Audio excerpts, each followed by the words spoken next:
America आने की planning कर रहे हो, शायद F1 वीज़ा पे या फिर H1B वीज़ा पे आपका एम्प्लॉयर आपको डायरेक्टली स्पॉन्सर कर रहा है।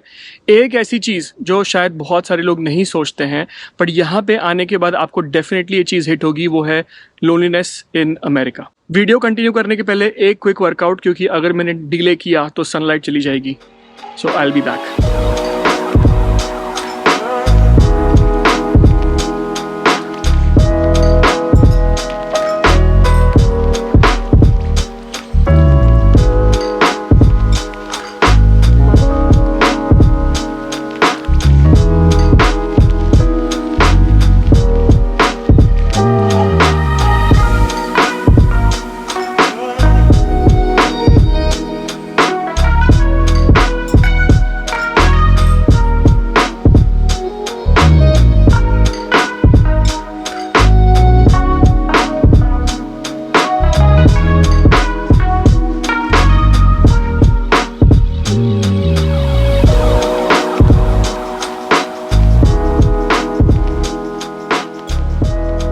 45 मिनट्स का तगड़ा वर्कआउट हुआ, अच्छा खासा स्वेट हुआ। बाहर मौसम बहुत ही अच्छा है, तो मन करता है कि बाहर ही सारा चीज़ करूँ। एक फाइनल चीज़, वो बाहर जो आप सोफ़ा देख रहे हो वो मैंने पूरा स्क्रैच से बनाया है और बहुत मज़ा आया वो प्रोजेक्ट करने में। 2-3 दिन लगातार मैं ऑफिस के बाद उसमें ही लग जाता था और 2-3 घंटे के मतलब पूरा फुल वर्कआउट होता था मेरा। Without wasting any more time, let's get back to the topic. अगर आप F1 वीज़ा पे अमेरिका आ रहे हो, then you are fairly young, मतलब अपने 20s में हो। और यंग एज में जो है ना, कोई भी नए कल्चर में या नए जगह में अडेप्ट करना थोड़ा इजी होता है। तो स्टूडेंट्स जो आते हैं वो उनका फ्रेंड सर्कल बनता है, फिर वही फ्रेंड सर्कल जब काम करने लगता है तो फिर वो उनका एक सर्कल अच्छा खासा बन जाता है by the time they start working in America. पर अगर आपकी एज ज़्यादा है, आप 35 प्लस हो और आपके बच्चे भी हैं, तो उस टाइम पे अमेरिका आना एक काफ़ी बड़ा डिसीजन होगा। और मतलब यहाँ पे आपको लोनलीनेस का फैक्टर भी आपको कंसिडर करना पड़ेगा, क्योंकि जब आपकी एज ज़्यादा होती है तो दोस्त बनाना थोड़ा मुश्किल हो जाता है। और अगर आप अमेरिका में किसी ऐसी जगह पे आ रहे हो जहाँ पे पॉपुलेशन ऑलरेडी बहुत कम है और इंडियन पॉपुलेशन तो ऑलमोस्ट है ही नहीं, तो वैसी जगह पे आपको बहुत प्रॉब्लम्स हो सकते हैं, क्योंकि जो इंसान है वो एक सोशल एनिमल है। हमें चाहिए कि हम किसी के साथ इंटरेक्ट करें, सुबह से शाम तक काम करें भले, बट शाम को 2 लोगों से मिलने का मौका मिले, किसी से आइडियाज को शेयर कर सके, ऐसा कोई होना चाहिए अपार्ट फ्रॉम योर फैमिली। अगर आप ऐसी जगह पे हो जहाँ पे इंडियन पॉपुलेशन बिल्कुल नहीं है और अमेरिकन के साथ जो है कनेक्ट होना बहुत डिफिकल्ट होगा आपके लिए, तो वहाँ पे आपको बहुत ही लोनली फील होगा।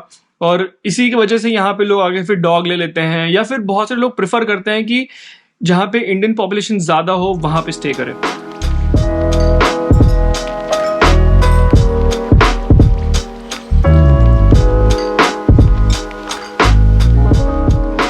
एक और प्रॉब्लम ये होगी कि अगर आपके बच्चे इंडिया में स्कूल जाते हैं तो उनका जो एक्सेंट है वो इंडियन एक्सेंट है, उनके दोस्त अभी तक सिर्फ इंडियंस ही रहे हैं।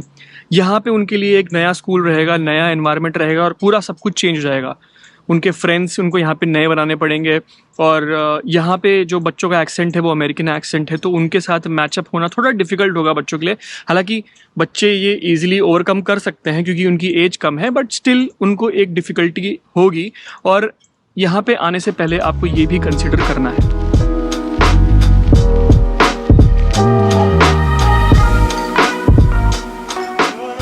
इंसान एक सोशल एनिमल है और अगर हम लोगों के साथ इंटरेक्ट नहीं करेंगे तो हमारा लाइफ स्पैन ऑटोमेटिकली कम हो जाएगा, क्योंकि इनहेरेंट नेचर है इंसान का लोगों के साथ इंटरेक्ट करना, नॉलेज शेयर करना और दूसरे के नॉलेज से ग्रो करना। अगर उसकी अपॉर्चुनिटी आपको अमेरिका में नहीं मिल रही है तो बहुत ईजी है यहाँ पे डिप्रेस हो जाना, क्योंकि वेदर तो आपको बिल्कुल हेल्प नहीं करेगा। 6-7 महीने अगर आप ईस्ट कोस्ट पे हो तो आप विंटर में घर में ट्रैप रहोगे, किसी से मिल नहीं सकते। और साल के 3-4 महीने जहाँ पे वेदर अच्छा होगा, अगर आपका सोशल सर्कल अच्छा नहीं है तो आप जो है अपने घर में ही ट्रैप हो जाओगे।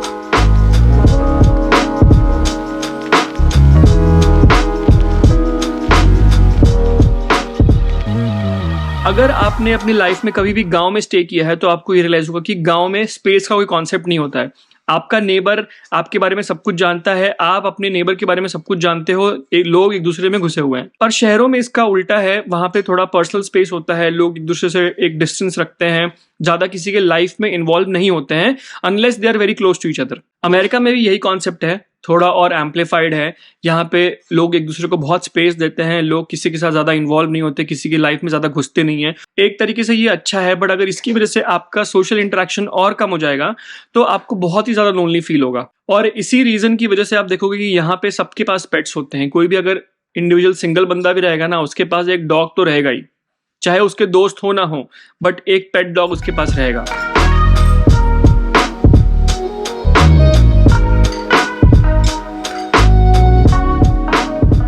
एज अ पेरेंट आपको ये भी देखना है कि आप एक अच्छे स्कूल डिस्ट्रिक्ट में रह रहे हो, और अच्छे स्कूल डिस्ट्रिक्ट्स यूजुअली सबर्ब्स में होते हैं जहाँ पे पॉपुलेशन और भी कम होगी।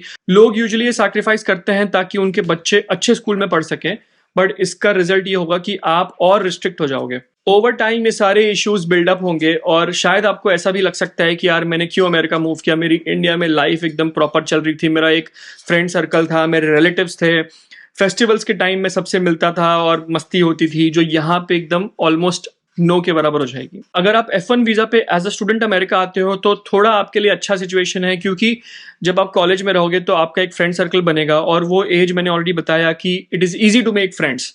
फिर वही सर्कल जो आपका कॉलेज में बनेगा, वो जब आप काम करने लगोगे तो वहाँ पे कंटिन्यू होगा, साथ में आप मिलोगे, कहीं जाके चिल करोगे, या फिर अगर फेस्टिवल्स हुए तो आप लोग मिलके एंजॉय करोगे। अगर आप ऐसे स्टूडेंट हो जो बहुत ज़्यादा रिजर्व्ड है, ज़्यादा लोगों से इंटरेक्ट नहीं करता है और अपने में ही रहता है, मतलब इंट्रोवर्ट है, तो उसके लिए प्रॉब्लम होगी कि वो शायद इतने फ्रेंड्स ना बना पाए। और यहाँ पे जब तक आप एफर्ट नहीं करोगे, कहीं आप जाओगे नहीं, शो अप नहीं करोगे, तब तक आपका फ्रेंड सर्कल नहीं बनेगा।